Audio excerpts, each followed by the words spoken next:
Celeste, you spent many years in high school supporting students in their career development and creating experiential learning opportunities within their communities. What is it that you like about Skillsline and has made you want to engage with us in conversations around human skills?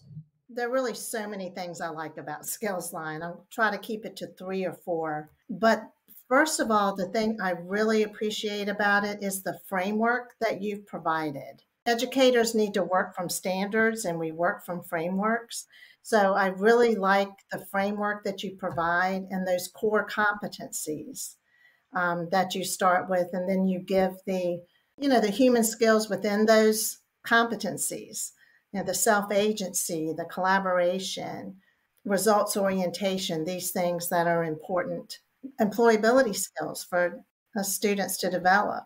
Because educators have to work from standards for their planning.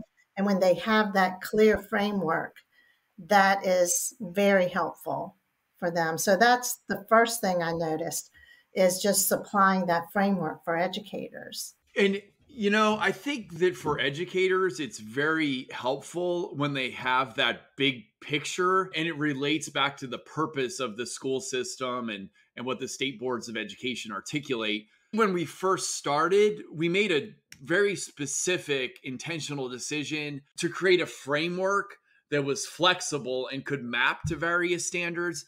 And two examples that come to mind of that are Jobs for America's Graduates, where we looked at the Jobs for America's competencies and we mapped those and mapped Skillsline to them. And we're able to have new JAG specialists quickly fulfill the requirements of JAG and the competencies, right? They teach a Skillsline lesson and they've covered that competency and they can move on to the project learning. The other example that you kind of brought to mind as you were talking was in Indiana. We've mapped to Indiana employability skills and high schools there, in Indianapolis and Batesville. The lessons are then mapped to those Indiana employability skills standards, and really focused on work-based learning experiences and their preparation for them, so that students, when they arrive at an employer or they're thinking about requirements for a work-based learning experience, they're ready. They're ready on job one. Yes, another part of Skillsline that I really like is the micro lessons, because every educator is stressed for time. When you come to the school, you never know what's going to be happening that day. So to have that lesson already in place, and it saves so much time.